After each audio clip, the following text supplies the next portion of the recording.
Good afternoon and welcome to the OVW FY2023 Children and Youth Program Pre-Application Webinar, hosted by the Office on Violence Against Women and LIDOs. At this time, I'd like to introduce Derek O'Leary, Program Grant Specialist with the Office on Violence Against Women. Thanks so much, and thank you to you all for being here. We're delighted to see such a large group joining our webinar. So welcome everyone again to the pre-application information session for the fiscal year 2023 grants to prevent and respond to domestic violence, dating violence, sexual assault, and stalking against children and youth program solicitation. This is also referred to as the CY program. The Office on Violence Against Women, which you'll hear us refer to as OVW, is hosting this webinar to go over the fiscal 2023 solicitation for the CY program. My name is Derek O'Leary, and I am one of the now 3 program specialists assigned to the CY program, alongside my 2 excellent colleagues, Tracy Rollins and Elena Roberts. We thank everyone for joining today and for your interest in applying to this program, especially for first-time applicants. We recognize that reading the solicitation and preparing an application can be a challenging process.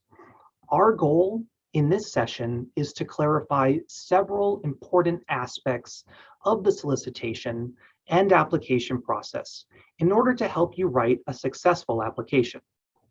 It is not our goal today, nor would it be possible, to go over every aspect of the solicitation. All prospective applicants are responsible for closely reading the fiscal year 23 CY solicitation and the OVW solicitation companion guide to ensure that your application is complete and competitive. Before we get started, you may find it helpful to have the CY solicitation in front of you for a point of reference during this information session. You can open and download this from the OVW website. Please note, the CY solicitation is one of 2 solicitations issued under the Consolidated Youth and Engaging Men Grant Program. The other solicitation is focused on engaging men and boys as allies in the prevention of violence against women and girls. This information session focuses solely on the children and youth solicitation. If you are interested in submitting an application for engaging men and boys, the webinar will take place at 2 p.m. Eastern Standard Time today and be posted separately on the OVW website once it is edited. You may apply to both programs this year, but you can only receive a grant from one of them. You will notice that we are reading from a script in these presentations.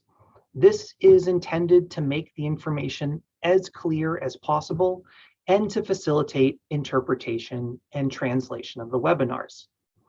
But we've reserved ample time for questions at the end of the presentation. In the meantime, please keep track of questions that you have so that you can raise lingering questions at the end of the presentation, when we will be happy to respond.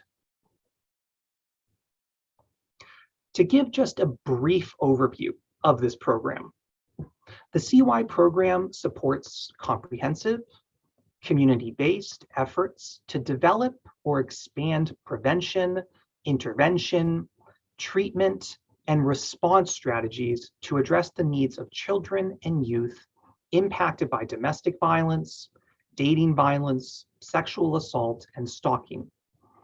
The CY program serves children and youth ages 0 to 24 years of age and their non-offending caretaker.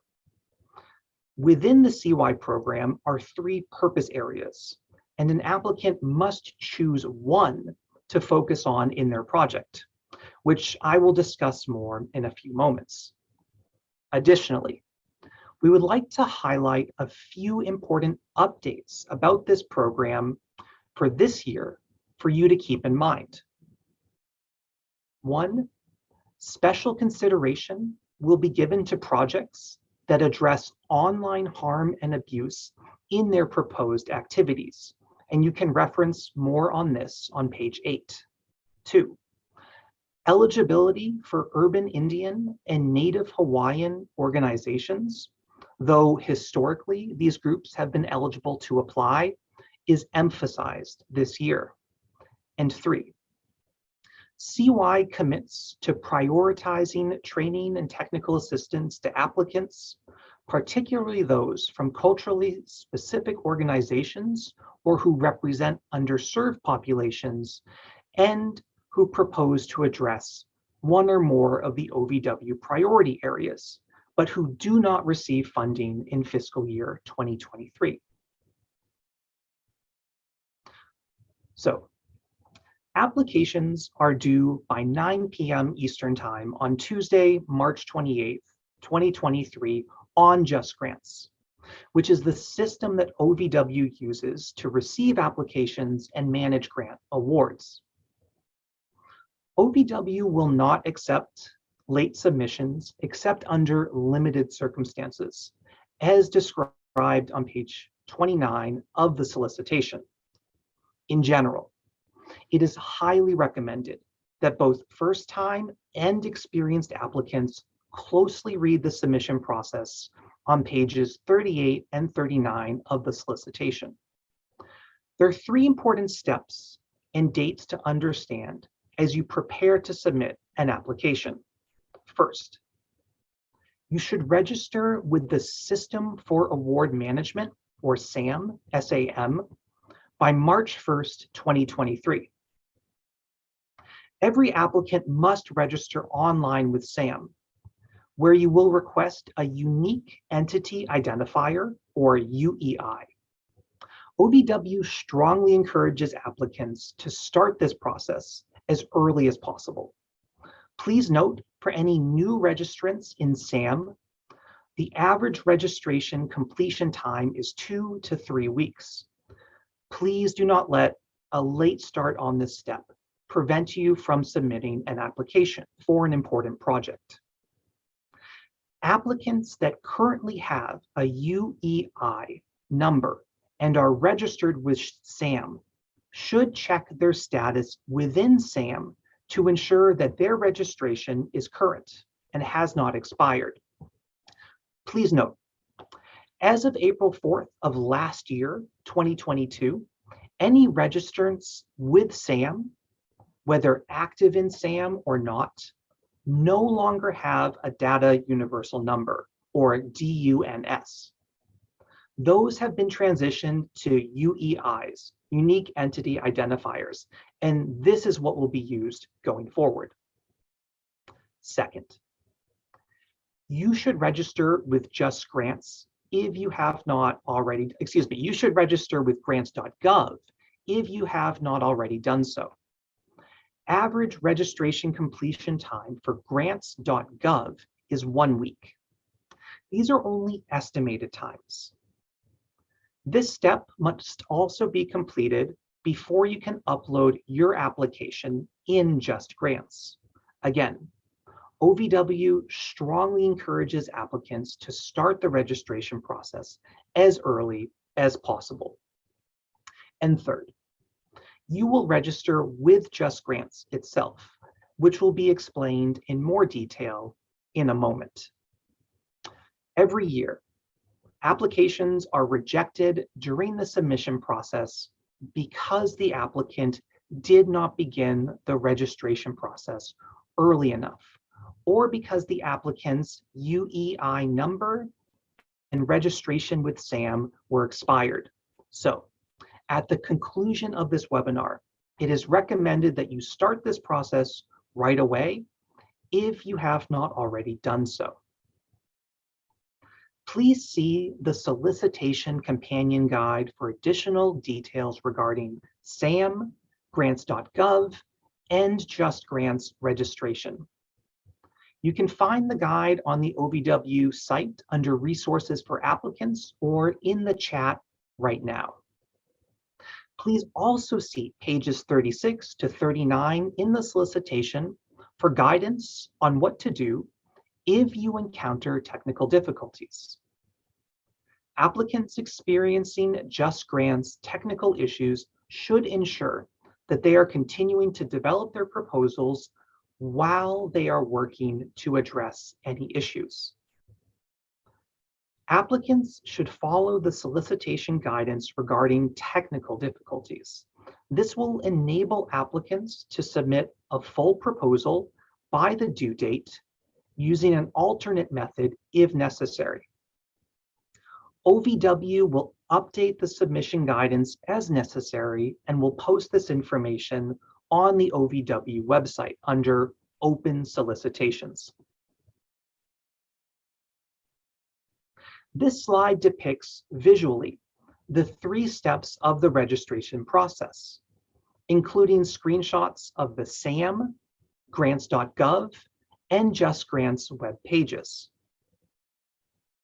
When you are on the sam.gov website, you will see a box to the right titled Register Your Entity or Get a Unique Entity ID. You can click Get Started, Renew Entity, or Check Entity Status. There are also several helpful resources. My colleagues will drop the sam.gov and grants.gov links into the chat for you, along with a resource from the sam.gov site called DOJ Application Submission Checklist, which walks you through the SAM and grants.gov registration process and explains what needs to be done or uploaded under each one. One of those instructions is regarding an email notification from grants.gov prompting you to log into Just Grants. Again, at the end of the session, we will provide helpful contact information should you experience any issues with the registration process. Please take the time as soon as possible to familiarize yourself with the registration process so that you are able to successfully submit your application. When you are ready to apply, applicants may find this funding opportunity on grants.gov using the CFDA number, the grants.gov opportunity number, or the title of the solicitation. All of this can be found on the cover page of the solicitation. Application materials will be submitted in grants.gov and Just Grants. Again, we strongly encourage starting the application process as early as possible to allow time to learn the new system and process. To begin the submission process, applicants will first submit the application for federal assistance, the SF-424, and the disclosure of lobbying activities, the SFLLL, forms within grants.gov. After submitting these forms in grants.gov, the applicant will receive an email notification from the Justice Grants system to complete the remainder of the application in Just Grants. If the applicant is a new user in Just Grants, the email will include instructions on registering with Just Grants. Remember, you will not be able to submit an application until you are registered with SAM and grants.gov, have obtained a unique entity identifier, and have submitted the SF-424 and SFLLL in grants.gov. These steps must be done before Just Grants will generate an email for you to complete and submit your CY application in Just Grants. If you have applied for OVW funding in prior years, you will notice significant changes in the application process within Just Grants. In the new Just Grants system, applicants will directly enter some portion of the application in text boxes, fill out web-based forms for other portions of the application, and upload documents as attachments, all in Just Grants. Specifically, the proposal abstract, proposal narrative, budget worksheet and budget narrative, the Memorandum of Understanding, or MOU, the summary data sheet, and the pre-award risk assessment will each be drafted by the applicant and uploaded as attachments. In addition to these major elements, other documentation will be required for all applications or when applicable. Please read the CY solicitation carefully for a full description of all required items for the CY program. Also, Just Grants has provided applicants a series of very helpful videos with clear instructions on how to submit an application. To access these, visit the Just Grants website and click the Trainings tab. These cover the entire process, including how to submit an application package in Just Grants. We encourage you to use these resources as you undertake the application process. Now, we can focus on the program itself. The grant award period is for 36 months, tentatively beginning on October 1st, 2023, and ending on September 30th, 2026. Applicants should submit applications with project activities and budgets that reflect this full period. Applicants may request up to $500,000. We anticipate awarding up to 19 awards this year, a substantial increase over last year. OVW anticipates notifying all applicants of funding decisions by October 1, 2023. And you can see pages 10 through 11 of the solicitation for more information. Eligibility is mentioned on the cover of the solicitation, as well as on page 16. Eligible applicants are limited to the following: nonprofit, non-governmental entities, including community-based organizations and culturally specific organizations, such as urban Indian organizations and Native Hawaiian organizations, to tribal organizations, Indian tribal governments, and units of local government or agencies of units of local government in the United States or U.S. territories. Foreign entities and programs and institutions of higher education, regardless of nonprofit status, are not eligible for funding under the CY program. Recipients and partners or subrecipients of CY or EM funding for fiscal year 2021 or fiscal year 2022 are also not eligible to apply as the lead applicant or as a partner or subrecipient on a fiscal year 2023 CY application. Applications submitted by ineligible entities or that do not meet the program requirements may not be considered for funding. Both new and continuation applications are accepted.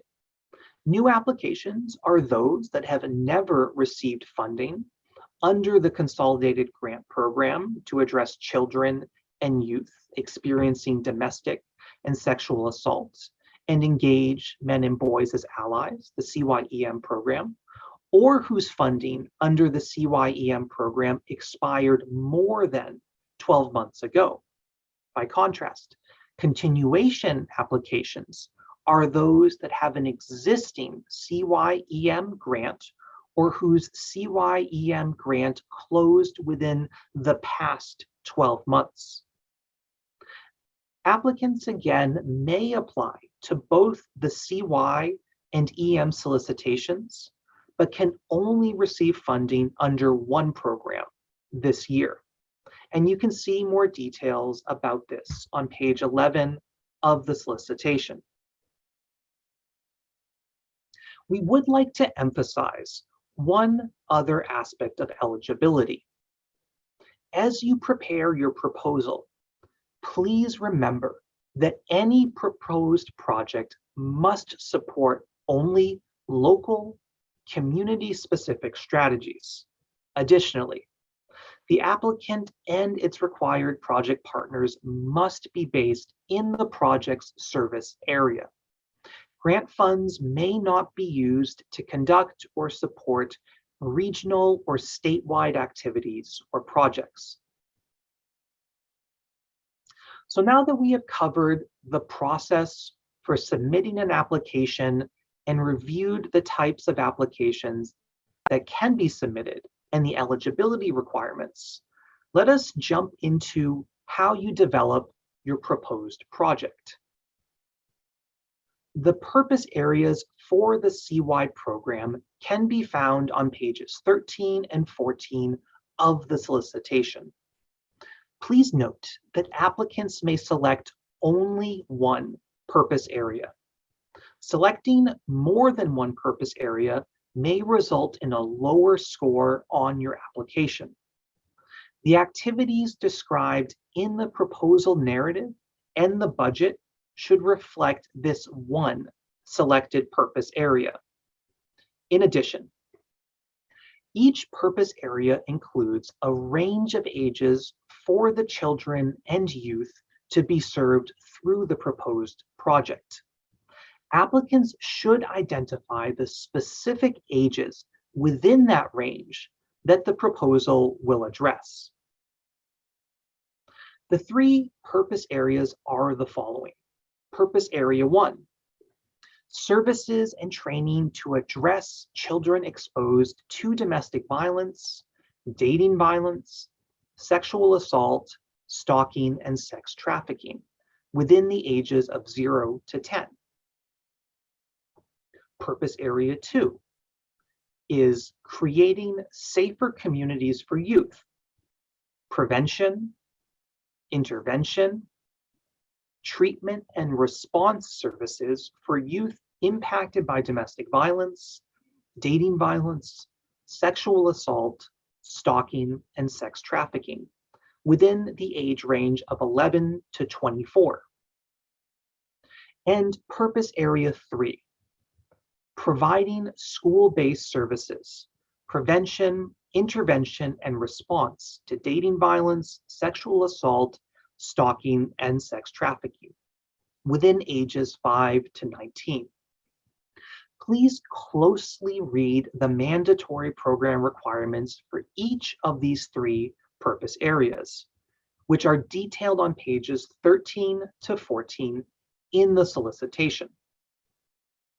Before moving on, I want to reiterate a few important points and provide you with a few helpful hints to assist you in submitting a strong application that addresses one of these three purpose areas.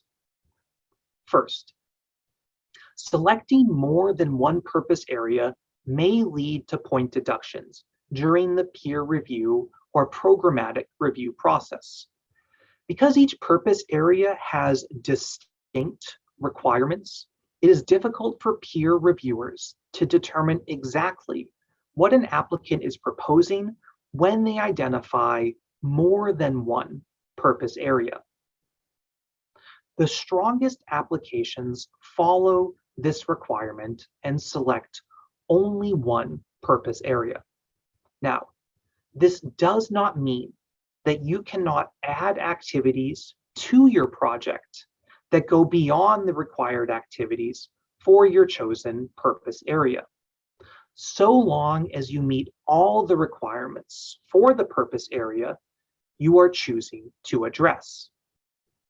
In fact, applicants should feel free to add activities in addition to the program requirements, so long as they are allowable within the scope of this program and do not undermine victim safety. Next, be sure to identify the specific ages within the age group that your project will serve. I want to stress how important it is to do this.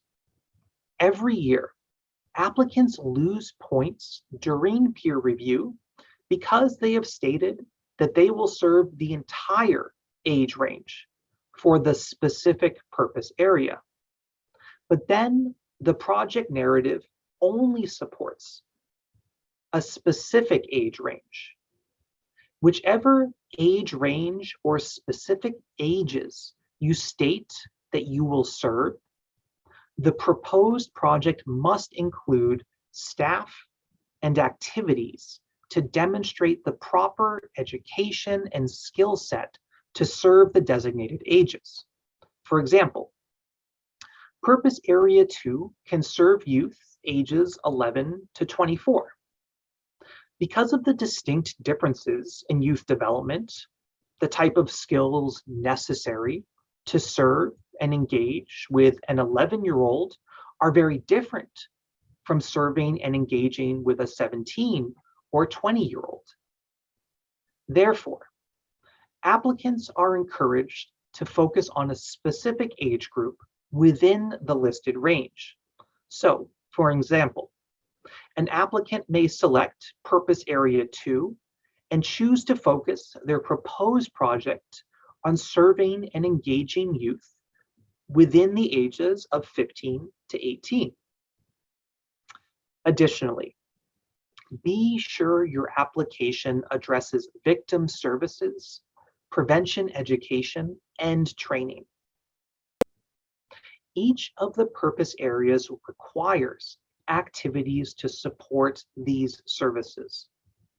Applicants cannot do just prevention work without also providing victim services and training, and vice versa.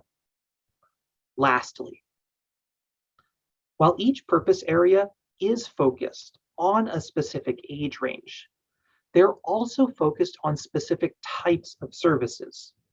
When deciding which purpose area to apply to, think about the focus of the activities so that you can select the purpose area that best captures the project that you propose to implement.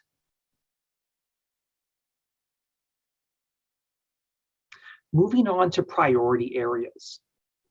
In addition to these 3 purpose areas for the CY program, OVW has identified specific topics or issues related to domestic violence, dating violence, sexual assault, and stalking that the office will focus on.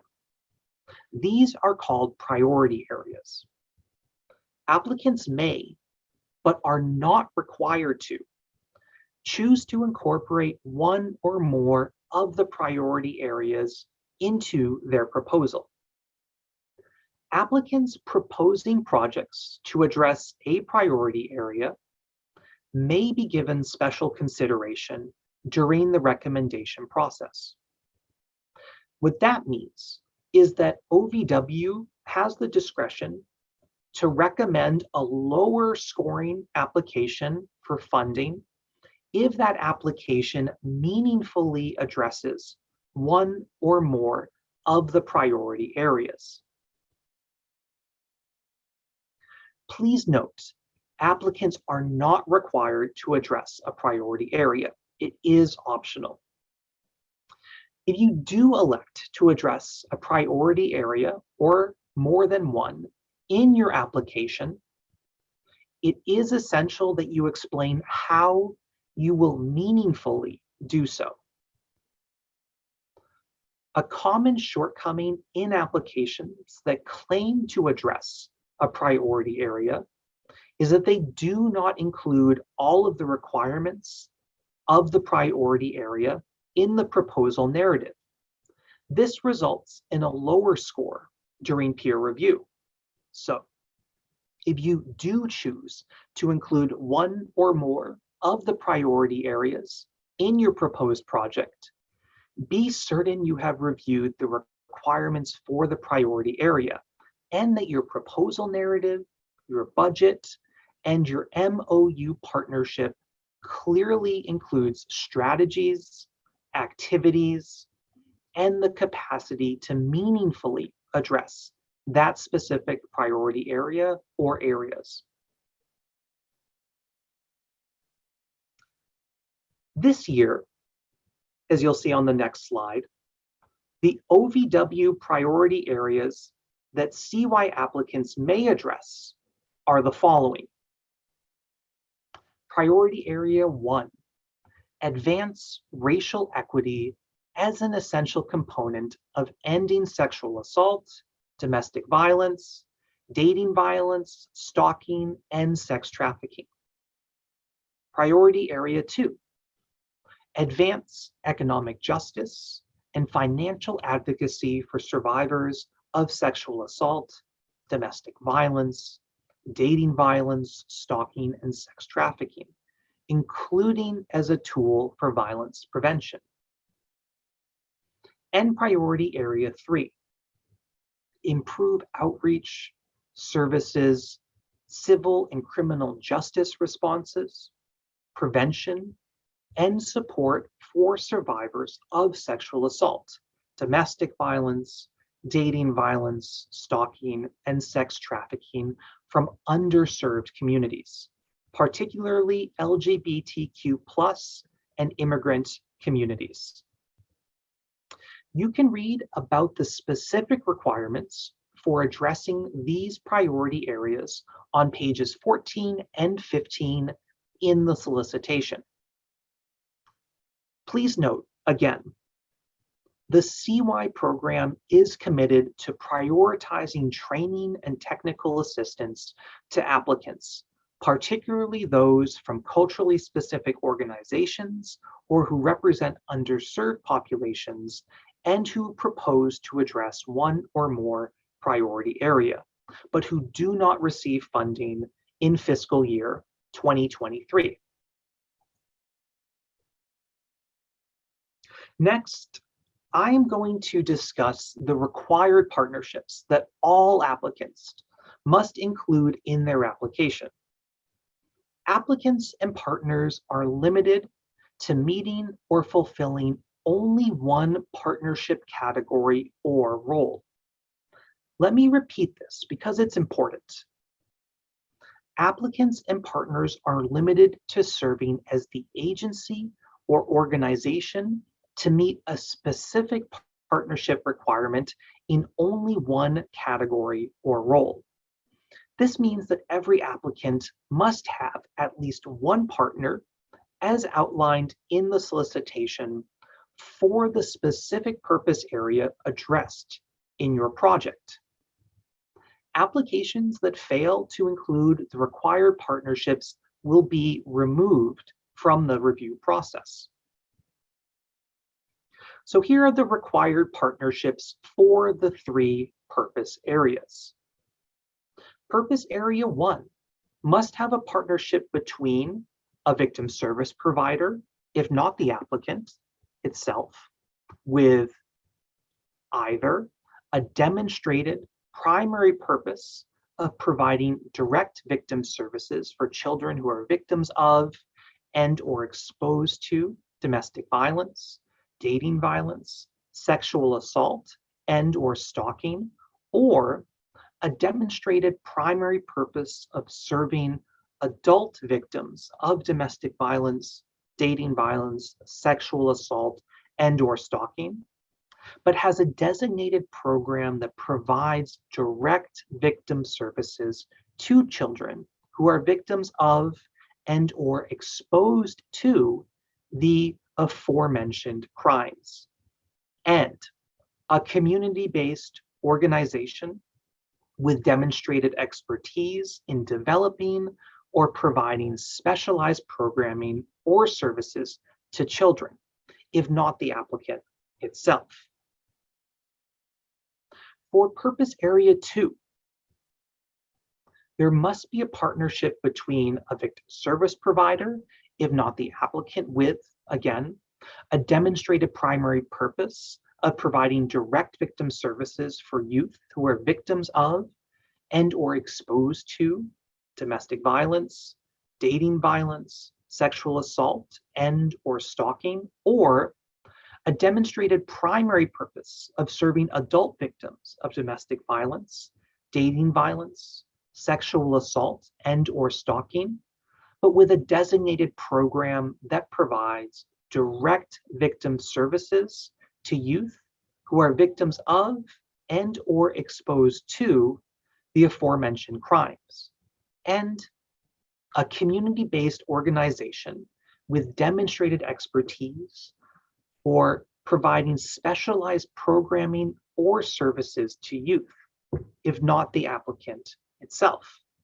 And finally, for purpose area 3, the required partnerships must include a victim service provider, if not the applicant, with a demonstrated primary purpose of providing direct victim services for children and or youth who are victims of and or exposed to domestic violence, dating violence, sexual assault, and or stalking, or a demonstrated primary purpose of serving adult victims of domestic violence, dating violence, sexual assault, and or stalking, but has a designated program that provides direct victim services to children and or youth who are victims of or exposed to the aforementioned crimes, and a school or school district. So for full details of this, consult the solicitation, and for the specific definition of a victim service provider, please see pages 18 and 19 in the solicitation. Before moving to the next sections, I want to discuss the importance of partnerships. First, one of the requirements of the CY program is the development of a coordinated community response, also known as a CCR. Because of this, applicants are encouraged to have more than the required partnerships that I just went over. Second, other than the victim service provider, it is not a requirement of this program that the applicant or the partners have experience or expertise in working with children and youth who have been victims of domestic violence, dating violence, sexual assault, or stalking. This is why a victim service provider is a required partner for each purpose area, if they are not the applicant itself. Each of the partners should bring the specific skills and knowledge necessary to support the overall successful development and implementation of the proposed project. When determining who to partner with, you should take into consideration the specific ages and developmental stage of the children and youth served through the proposed project, as well as the various groups of individuals that are required to be trained or provided with education. You want to establish a strong CCR to successfully implement and support the overall success of the proposed project. So, 2 examples of what the required partnerships may look like. First example, a victim service provider is submitting an application addressing purpose area 2. The proposed project will serve homeless and runaway youth ages 13 to 18. The required partners for this project will be a community-based organization that provides housing and support services to homeless and runaway youth. The community-based organization is not a victim service provider, but they do possess the expertise necessary in understanding and meeting the needs of homeless youth. A second example is a community-based organization that provides after-school programming for children, which is submitting an application to address Purpose Area 1. The proposed project will serve children ages 5 to 10. Because the community-based organization is not a victim service provider, they must partner with a victim service provider that provides direct victim services to children, either as a standalone organization or as an adult victim services provider that has a specific program that serves children. I'm going to review some of the mandatory program requirements that apply to all applications. Applicants that receive funding under the CY program are required to engage in and provide certain activities throughout the award period. I am going to highlight just a few of these. The full list of mandatory program requirements can be found on pages 11 and 12 of the solicitation. Please read these carefully and make sure your proposed project includes each of the mandatory requirements. Failure to address each of the mandatory requirements in the project narrative may result in a deduction of points during the peer review and/or programmatic review process. So regardless of the purpose area, all applicants that receive funding will be required to do the following. 1, participate in OVW sponsored training and technical assistance, including new grantee orientation.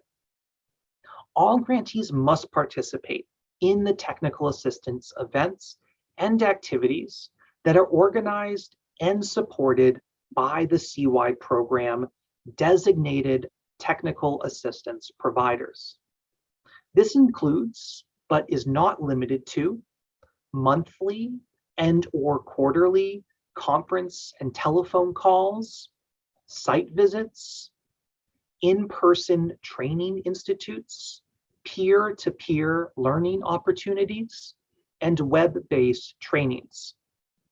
Applicants are required to set aside $30,000 to $40,000 of their total budgets for this requirement. And I will go over this in more detail in the budget section. Next.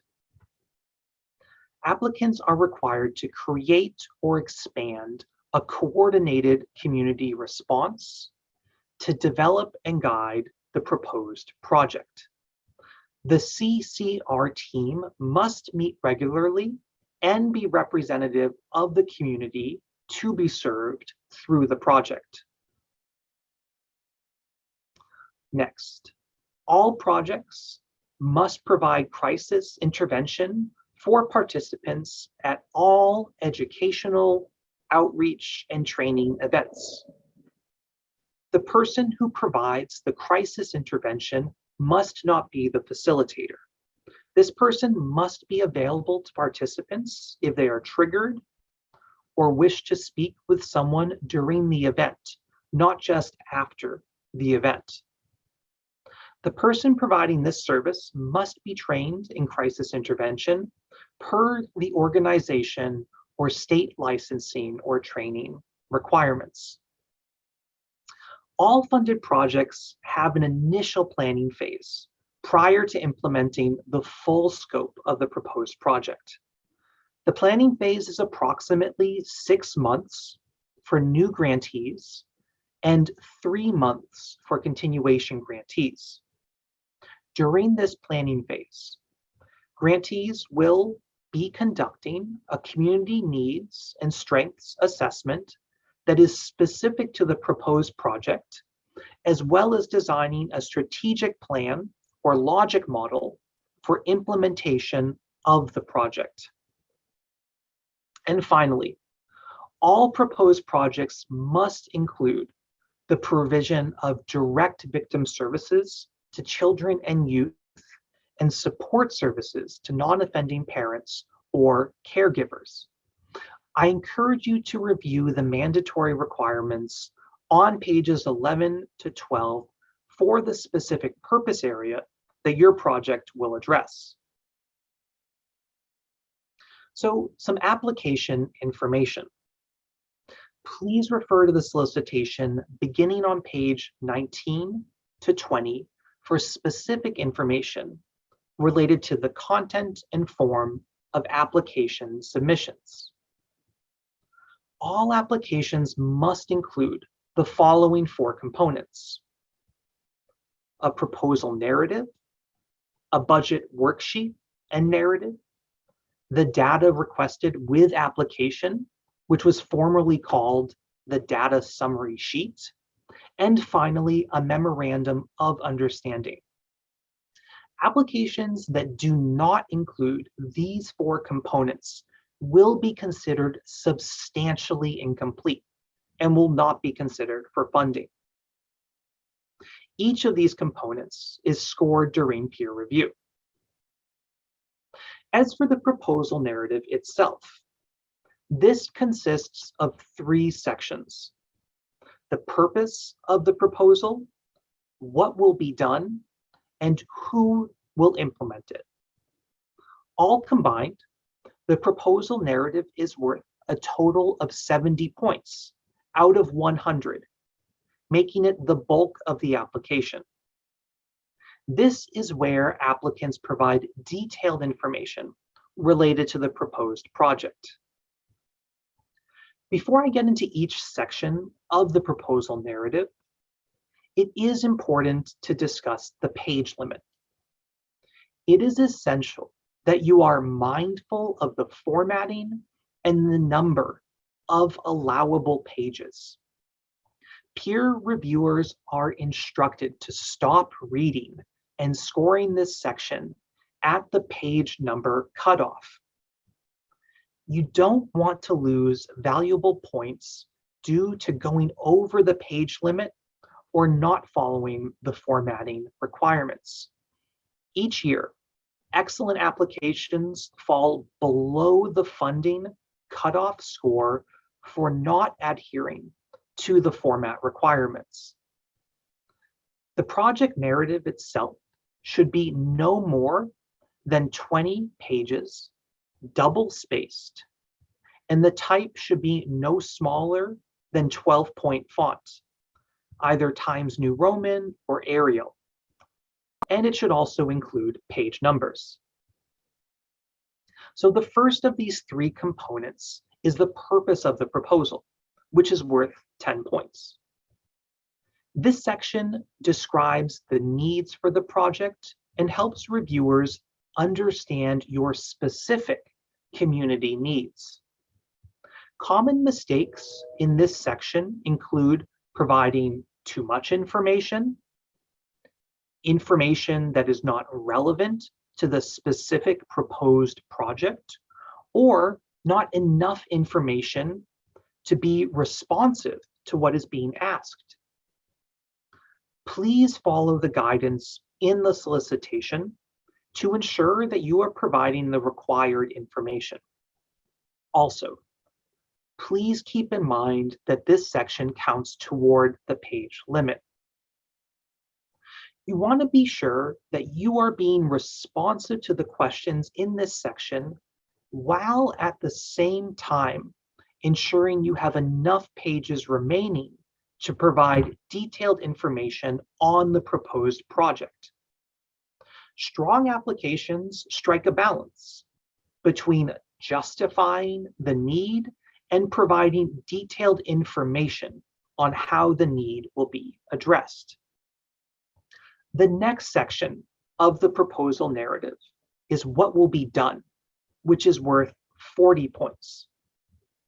This is the section where you will describe what you are going to do with the grant funds. You should provide detailed information that clearly describes the activities and strategies to support your proposed project.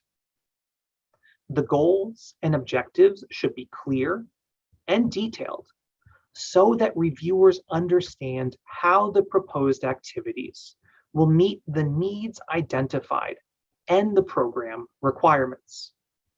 For example, there is a difference between stating, "We will conduct training for teachers," on one hand, and on the other, "We will conduct annual training for all teachers on how to identify and refer students who have been victims of dating violence."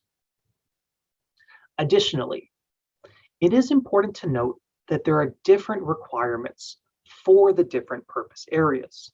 So, please be sure to follow the guidance provided in the solicitation to ensure that you are being responsive to what is being asked for each purpose area. Just to highlight a few common mistakes that you can avoid in this section. One mistake is not providing a description of products to be developed or purchased with grant funds. If products such as brochures, videos, billboards, or curricula are mentioned in this section, there should be a line item for those products included in the budget, and vice versa. Another common mistake is not describing how products and/or services will be tailored to meet the needs of a specific population to be served in terms of their ages, developmental stages, and the different training and educational levels of those populations. Another mistake to avoid is not including activities and strategies that will be developed and implemented to meet the OVW priority area that the applicant has chosen to address, and that you identify on the data requested with application sheet. I'll remind you again, you are not required to address a priority area, but if you do, it's essential to include the specific activities and strategies that will meet it. A final mistake to avoid is not addressing each of the program and purpose area requirements. Moving on to the last section of the proposal narrative, who will implement? This is worth 20 points. In this section, the applicant should identify the key individuals and organizations who will be involved in the proposed project. This section must demonstrate that the individuals and organizations identified have the capacity to address the stated need and can successfully implement the proposed activities. You will want to keep this section focused on who is involved in the major project activities and who is most responsible for ensuring the goals and objectives of the proposed project are met. This section, like the previous two, is also part of the page limit. Please refer in your solicitation to pages 27 to 29 to be sure that you include all of the required information for this important section. Moving on to the budget detail worksheet and the budget narrative, which is worth 20 points total. During the peer review process, the peer review panels will be reviewing and scoring the budgets to ensure that they meet the program requirements and do not include any unallowable activities or expenses. It is the responsibility of the applicant to read this section thoroughly in order to submit a proper budget. In your solicitation, pages 29 through 34 provide detailed information on how to develop and submit your budget for your proposed project.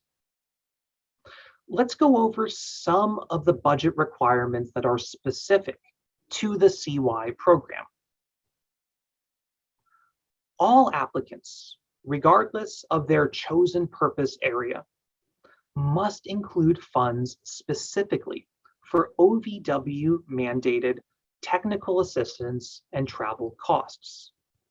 The CY program has a dedicated team of technical assistance providers specifically for the purpose of providing comprehensive technical assistance programming to CY grantees. All CY grantees are required to attend and to participate in the technical assistance events.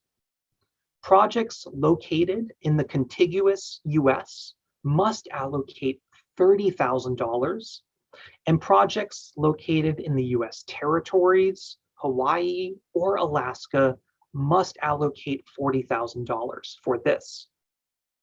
When in-person TA events resume, applicants should plan to send at least 4 individuals involved in their project to 3 OVW mandated technical assistance training events each year of the award, making for a total of 9 training events throughout the course of the grant award.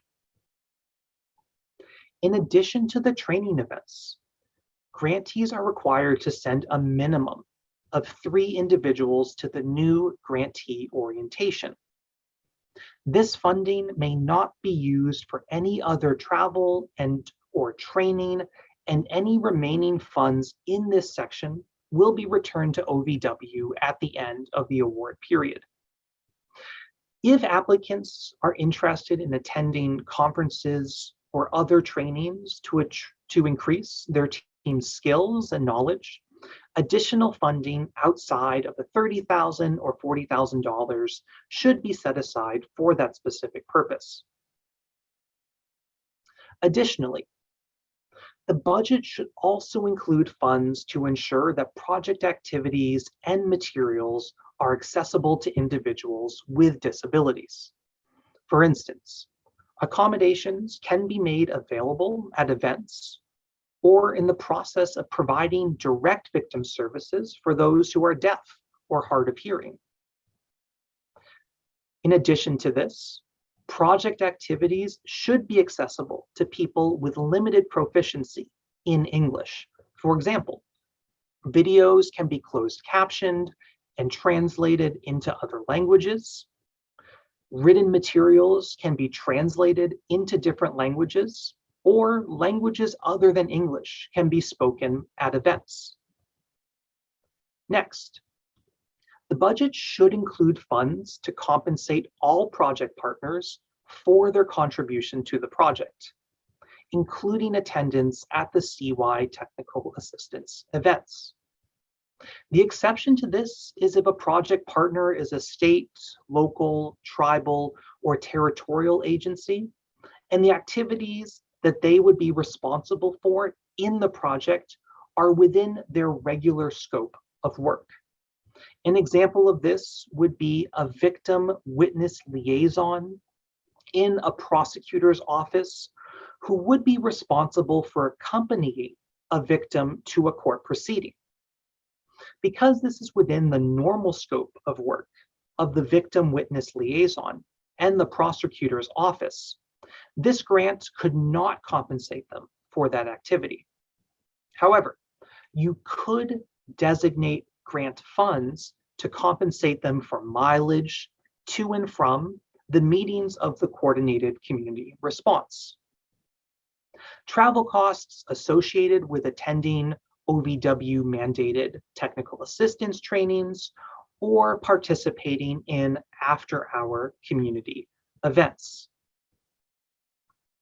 Next, I want to highlight spending limits on certain activities.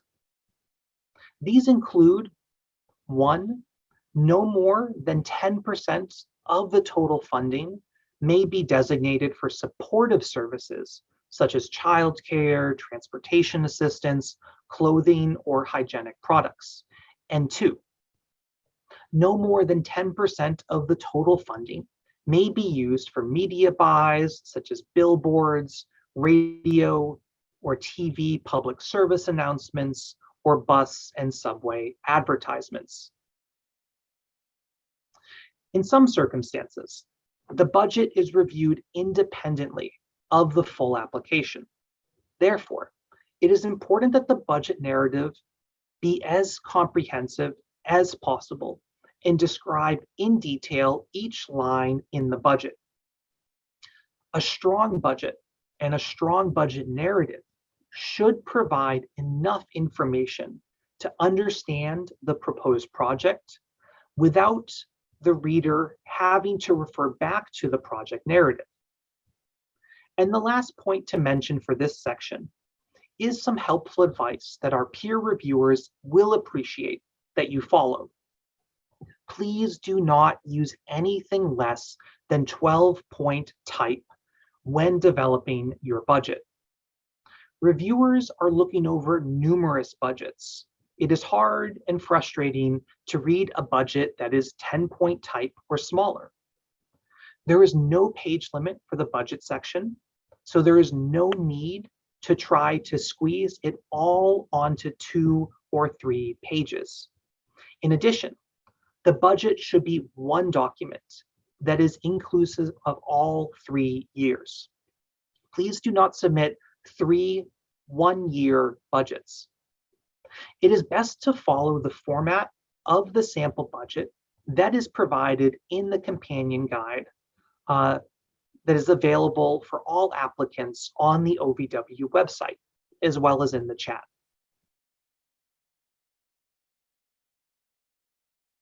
Concerning the last of the scored items, which is worth 10 points, this is the Memorandum of Understanding. There's a typo on the slide. It should be 10 points total for clarity. Pages 34 to 35 provide detailed information on what is required to be included in the MOU. I encourage you to review this carefully when creating your MOU to ensure that you are meeting all of the requirements. In the past, unfortunately, we have seen applications miss the cutoff score by a point because information was missing from the MOU. As with previous sections, I am not going to go over everything that must be included in the MOU, but I am going to provide you with some examples of common mistakes and some helpful hints. So, common mistakes that can result in point reductions. 1, submitting multiple MOUs. The MOU for this program must be one document. You can have multiple signature pages so long as all of the names and titles of everyone signing the MOU are included on each signature page. Another common mistake, not addressing each of the requirements in the MOU. There is no page limit for the MOU, so there is no excuse for not providing the information requested. Like the budget, the MOU may be reviewed separately from the full application, so it is important to include all of the requested information, even if you have addressed it elsewhere in the application. Another common mistake to avoid, missing signatures, especially the signatures of the required partners. Every person or organization listed in the MOU must sign the MOU. And a final mistake to avoid, submitting an outdated or an irrelevant MOU. The MOU must be current. It must be responsive to the solicitation requirements and include only those activities that are listed in the project narrative. For this program, The MOU will be a new document drafted specifically for the proposed project by the applicants in coordination with the proposed project partners. In addition to this, every application must include responses to the data requested on pages 23 through page 27 of the solicitation. This document is not scored during the review process, and it should not be more than 4 pages. Please fully answer each of the questions in the order that they are listed in the solicitation.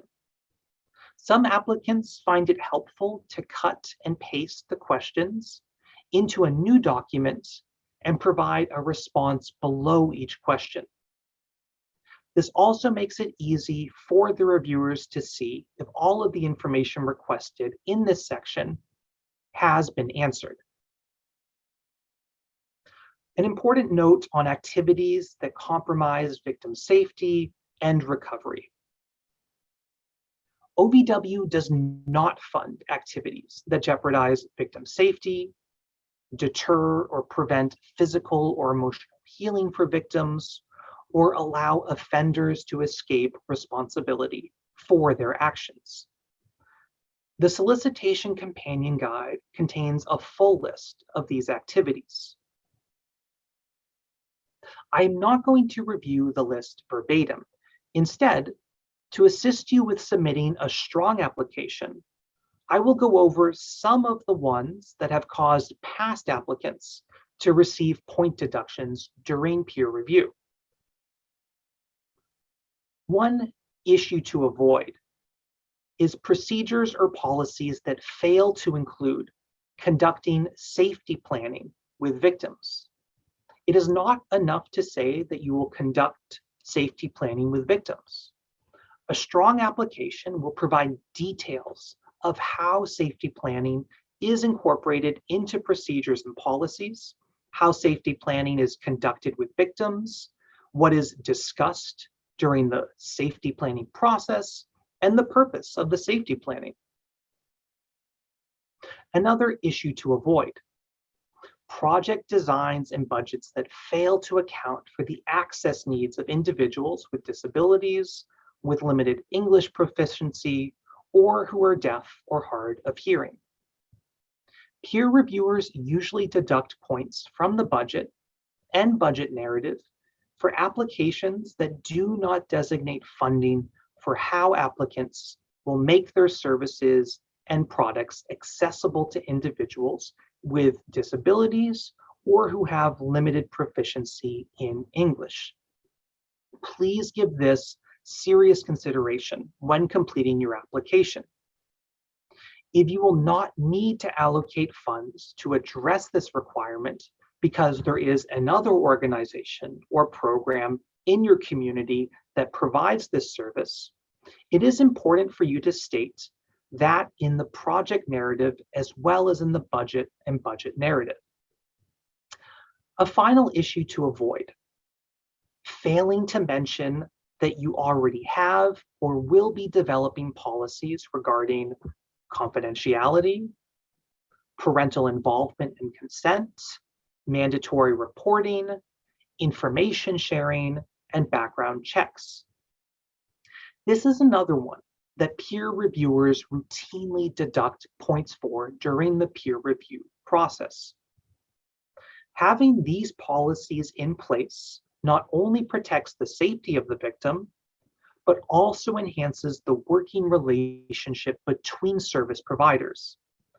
Do not assume that peer reviewers will know that these policies exist because you are a victim service provider.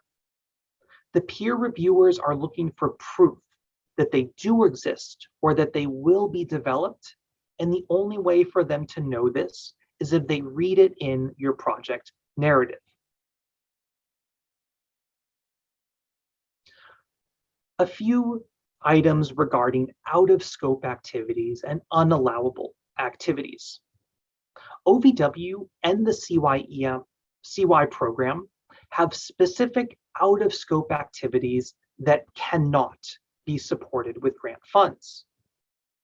To assist with submitting a strong application, I'm going to touch on some of the ones that have caused past applicants to receive point deductions during the peer review process. Please review the full list of out-of-scope activities on page 9 of the solicitation prior to writing your application so that you ensure that you do not include any of the listed activities in your project. One of these has to do with perpetrator services. Grant funds may not be used to provide support services for perpetrators of domestic violence, dating violence, sexual assault, or stalking, such as counseling, batterers intervention, or anger management. Another unallowable activity is related to sexual harassment, bullying, and gender norms. Grant funds may not be used to develop or provide training, products, or policies that focus primarily on sexual harassment, bullying, or gender norms. OVW recognizes these issues are serious and can be traumatic experiences for children and youth. OVW also understands the intersection of the Violence Against Women Act crimes and sexual harassment, bullying, and gender norms. However, OVW grant funds must be used to primarily address the crimes listed in the Violence Against Women Act, which are domestic violence, dating violence, sexual assault, and stalking. To avoid possible point deductions, applicants should refrain from including activities and/or strategies that address sexual harassment, bullying, and gender norms without a clear linkage to the Violence Against Women Act crimes in your project narrative. Another unallowable or out-of-scope activity is ceremonies, celebrations, and entertainment. Grant funds may not be used to support award ceremonies or other celebratory events, or the purchase of tickets for entertainment activities such as sporting events, movies, concerts, or museums.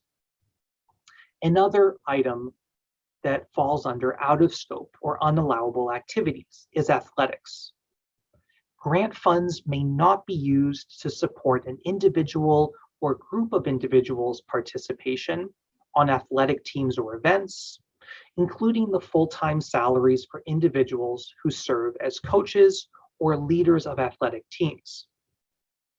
Grant funds may be used to support a portion of a coach's salary specific to the time spent on project activities. For example, coaches may receive training to prevent sexual assault or dating violence on the team or by team members. This could be supported with grant funds. Another example is that a coach may provide prevention education to the team members. The time spent delivering this education to the team members could be supported with grant funds.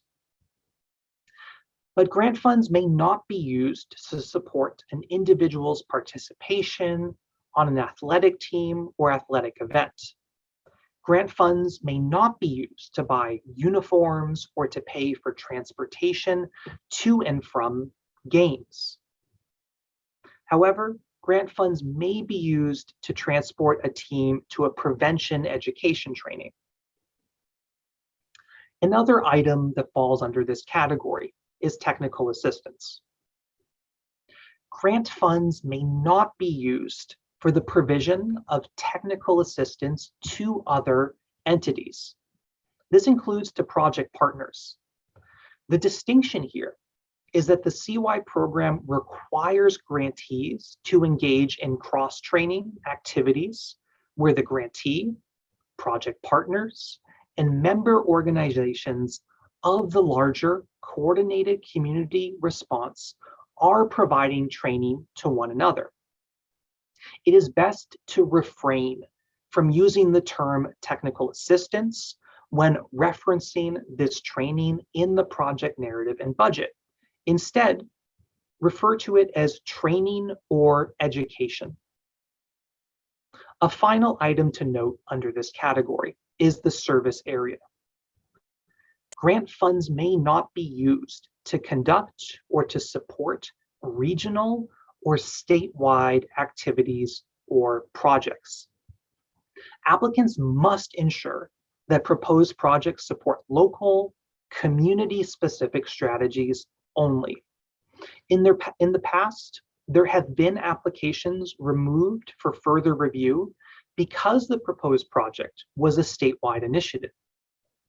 To avoid having this happen to your application, please ensure your project is focused on a specific community.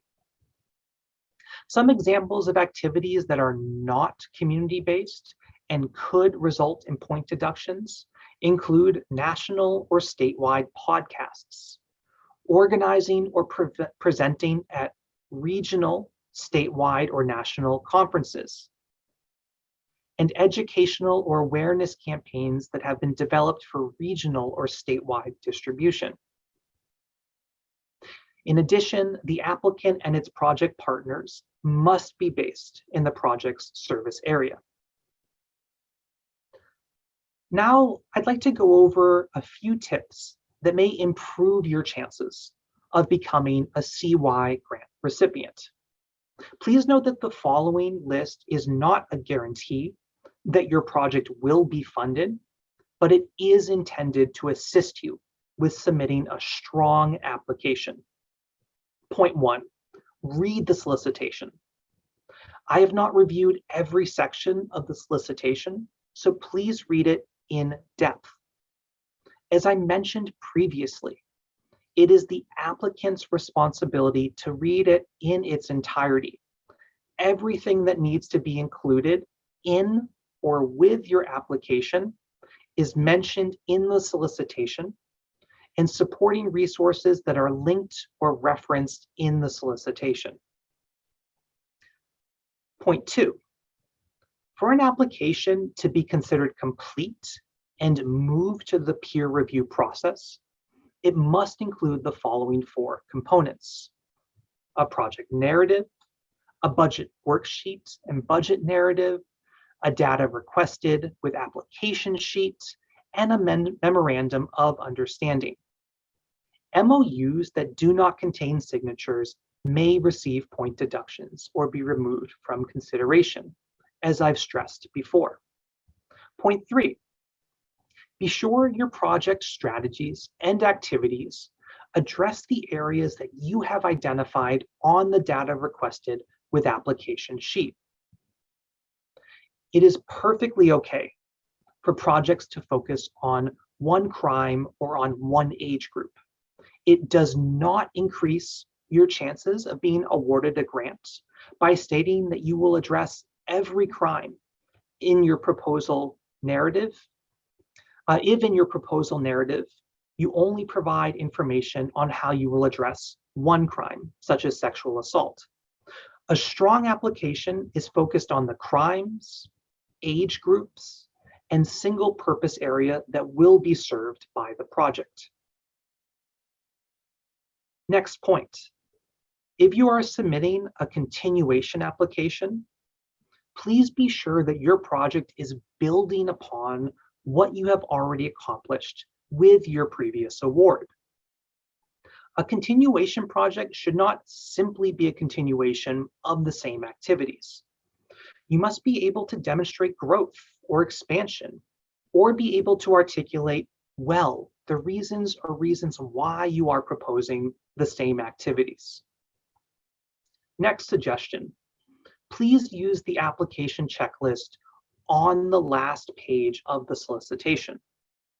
This checklist will help you ensure that all required documents are included in your application when you begin the submission process. Next point, the solicitation includes information on all of the additional required documents that must be submitted with your application, should you be funded. failure to submit this additional information does cause delays in final approval of your project and budget. Another suggestion is to allow plenty of time to gather required information, especially those signatures on the MOU. Remember, for the MOU, you can have multiple signature pages so long as every individual who will be signing the MOU is listed on the signature page. This usually speeds up the process, as you are not having to wait for one signature before acquiring the next. Another suggestion: to avoid any possibility of missing the submission deadline, submit your application as far in advance of the deadline as possible. Technical issues may arise, and the number of individuals seeking assistance from grants.gov and Just Grants increases as we near the submission date. Also, with Just Grants being a relatively new system for everyone, there is a learning curve. So the more time you allow for the submission of your application, the better. A suggestion regarding style: make the application easy to read and follow for all of the reviewers. Use the heading and subheading titles that are in the solicitation for each section. Be sure the application responses to the program requirements and expectations are complete and clearly written. Avoid or limit the use of acronyms and jargon. Remember, the reviewers are not familiar with your community and will not be familiar with the acronyms your organization and project partners may use. It is frustrating for them to have to keep going back and forth in an application to understand acronyms, so it is best to just spell these out. Another suggestion: print out the application before submitting it to ensure appropriate formatting and adherence to the page limit requirements. Also, remember to number your pages in the application. Another small suggestion: if your name and contact information is listed as the point of contact, please monitor your inbox. There are times that the system may reject your application, and you will need to make sure you are getting those alerts by email. And a final general piece of advice: please think of your application like a blueprint, like a complete plan that explains how to do or develop something. To take an example from a world outside of grant applications, before a contractor can break ground on a new project, they must submit their blueprint to the local officials for review and approval. Your application is similar to this in that it contains all of the elements necessary to successfully receive permission, or in our case, funding, to begin the project, as well as the steps necessary to successfully execute and complete your project. So please be as detailed and as succinct as possible when writing your application. And you can go to the next slide, please. A few additional points regarding our Grants Financial Management division before we get to questions. This slide focuses on aspects of your application that relate to the documents that our financial team, Grants Financial Management Division, or GFMD, reviews.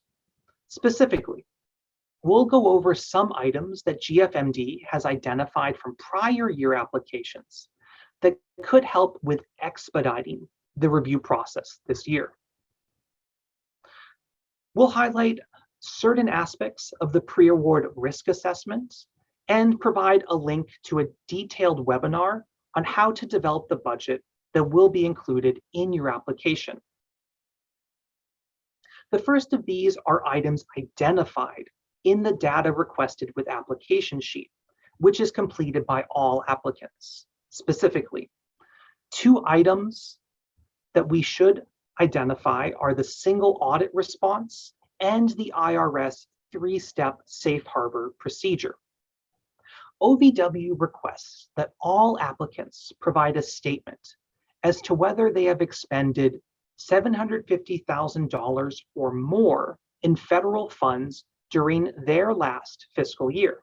If they have, then they indicate that and also specify the end date of their last fiscal year. However, GFMD is finding that applicants do not always include this information, leaving out whether or not they have met the threshold or the end date of the last fiscal year. Please ensure this question is answered in its entirety on the data requested with application sheet. Another item we would like to highlight is specifically for nonprofit organizations. If you use the IRS 3-step safe harbor procedure to determine your executive's compensation, you must reference the additional information section that provides the required disclosure letter. We would like to highlight that there are 4 parts of this disclosure letter that must be provided to OVW in order to comply with this requirement. The sample letter that outlines all 4 parts of this disclosure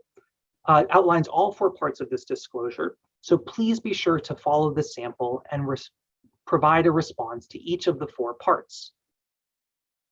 The next item we would like to discuss are the financial accounting practices, which assists GFMD during their pre-award risk assessment review for all applications. Each applicant must prepare a response to all 11 questions, and each of these questions has multiple parts. We have noticed from prior years that applicants do not always fully answer all parts of the questions. This in turn requires GFMD to reach out to the applicant, which may delay recommendations for funding.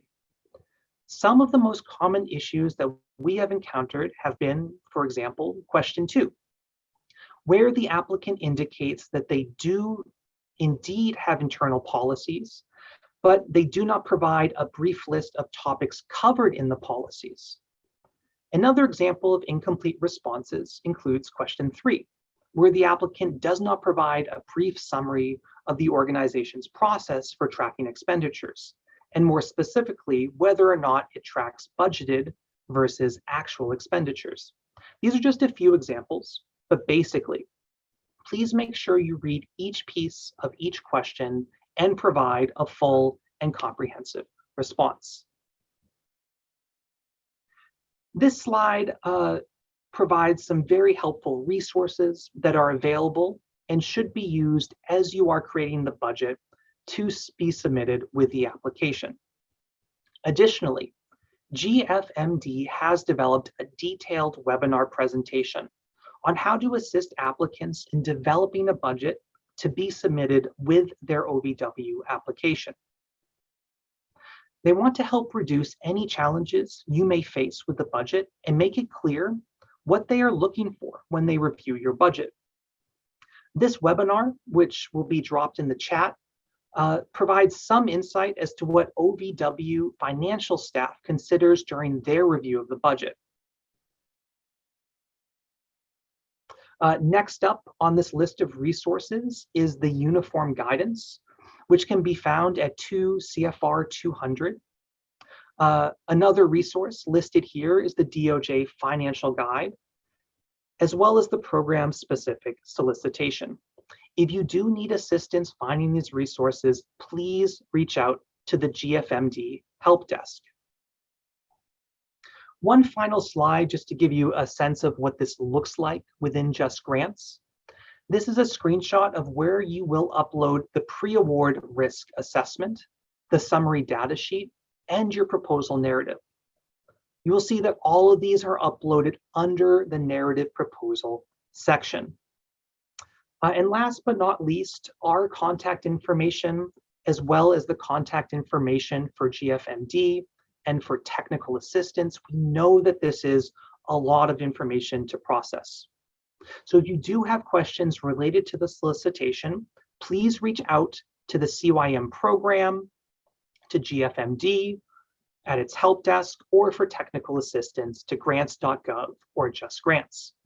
So I do appreciate everyone's patience and stamina in listening to a long presentation. We would love to reserve the next few minutes for questions that anyone would like to raise now. So Tracy and Elena, are there any questions that you'd like to bring to the surface, or otherwise we can just open it up for folks to raise their hands?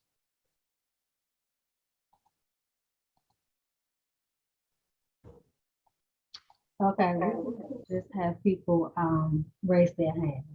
Okay, I see one raised hand from Malaya. Sorry if I'm saying your name incorrectly. Would you like to unmute and raise your question or type it into the chat? Derek, I'm giving them that ability right now. Hi there, can you guys hear me? Yeah, loud and clear, thanks. Okay, great. So I had a few questions in the chat, but I thought I would just go ahead and unmute myself, and then you can disregard some of mine in the chat. The main question that I do have is in relation to the MOUs. So if we have an MOU, so if we want to go for purpose area 3, and we already have an MOU with the school and we receive all those signatures, is it okay to still allocate MOUs after we've already applied? So during our implementation, if we find that schools, just getting MOUs in the next 5 weeks with some of the schools might be challenging. And so we're just wondering if we're able to continue MOUs throughout, but if we have one secured and we put that in, are we eligible to apply? It's a good question. I'll just answer before you move on to the others. Yeah. The standard we should have is that the partners listed on the memorandum of understanding is adequate to implement the project that you're proposing. So when we look at it and peer reviewers look at it, we should be able to see that the MOU partners have the skills, the abilities, the training to implement the project you're proposing. However, things change, of course. People lose MOU partners, projects change within their scope. And yes, if you are awarded a grant, during that planning phase, it can be possible to incorporate new partners onto the MOU or at different points in the implementation of the grant. So again, it should be adequate to implement the project that you're proposing in the narrative in order to have a strong application, but it is not set in stone for the duration of the grant. So it can be adjusted.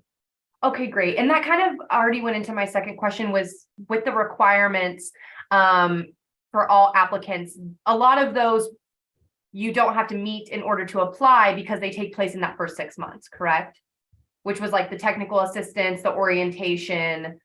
Yes, those are, we mentioned those at this point because they're requirements for participation in the program. And so in applying, you are demonstrating your agreement that you will participate in those. But those are not activities that you need to do now or at any point before the start of the grant. Okay, great.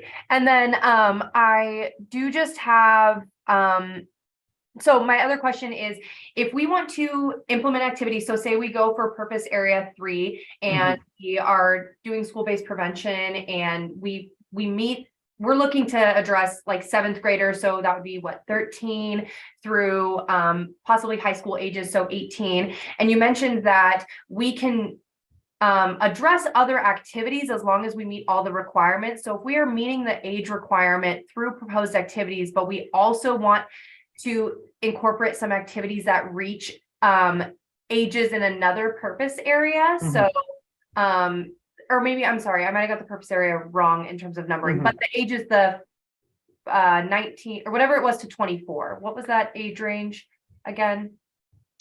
Yeah, 11 to 24. 11 to 24. So are we have to address older ages as well in another purpose area, or if we're still meeting the requirement in our purpose area in terms of age range? It's a good question. Please keep in mind for this project and any other applicants who are asking this, you're applying to one specific purpose area and your project will be evaluated based upon how well you're proposing to meet those requirements for that purpose area. It's not unallowable that you would have activities that reach across some of those lines, but we're really looking for projects that exist primarily within one of those one of those purpose areas. Okay, So, perfect. so ideally the ages are staying within that band. Okay, It great. can, and it can be separate age groups. It could be 11 to 14-year-olds and then 17 to 20-year-olds, but it should be specified within that purpose area. Okay, great. And then my Sorry, I apologize for cutting you off. I just want to say, because we're running somewhat late and I see hands, I know there are important questions.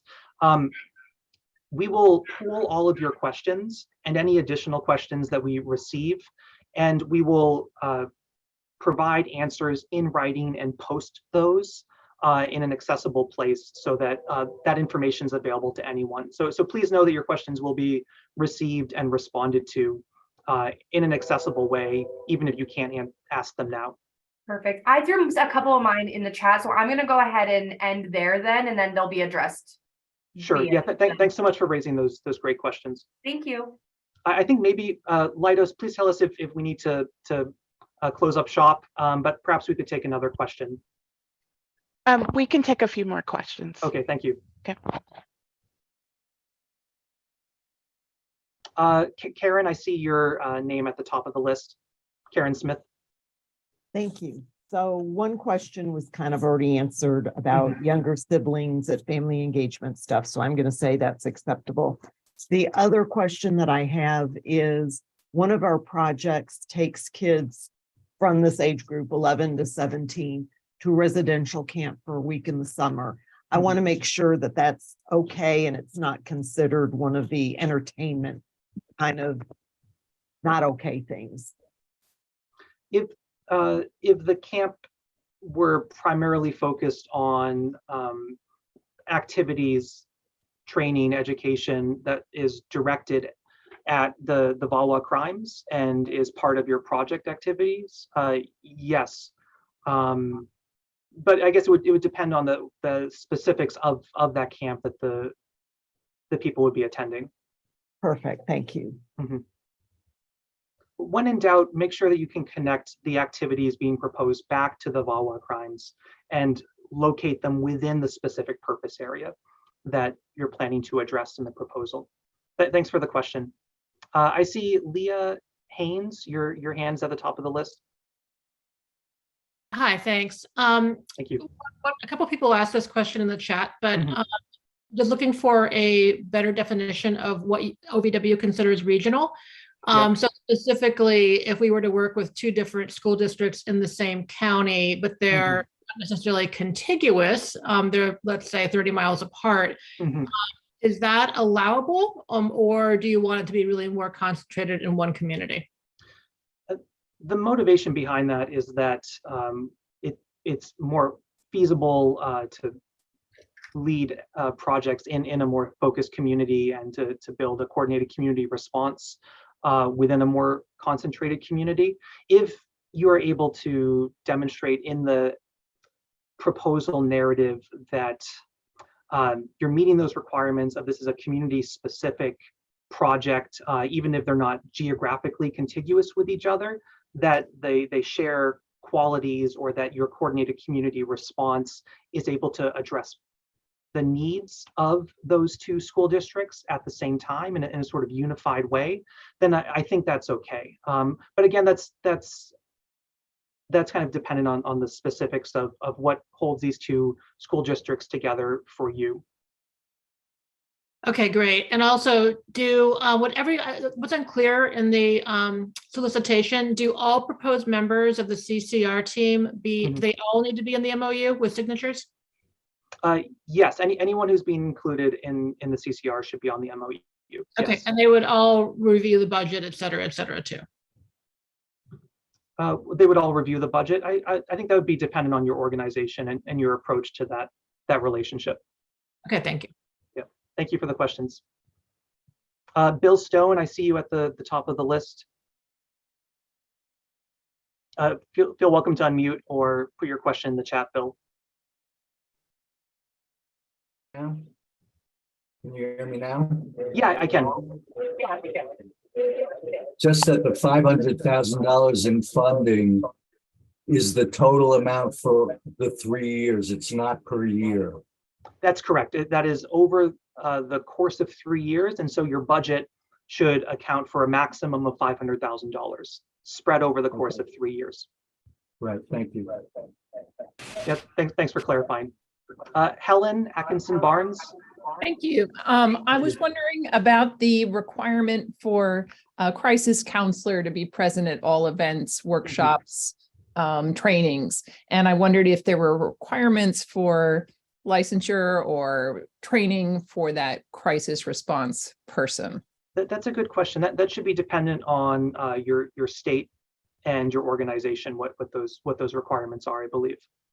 Okay, and then just to follow up for the crisis services being accessible for youth, if we offer those services, and we do have licensed staff to provide counseling, but require parental consent due to state restrictions, is that something that fits in within your parameters?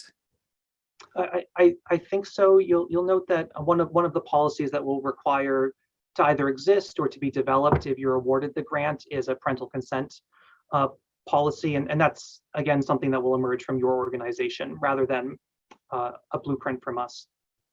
Okay, so it would be acceptable. It just needs to be explicit in the policy. Yes, and you know, for grantees who are successfully awarded awards, there's support at that stage in developing these policies as needed. Thank you. Yeah, thanks for the question, Helen.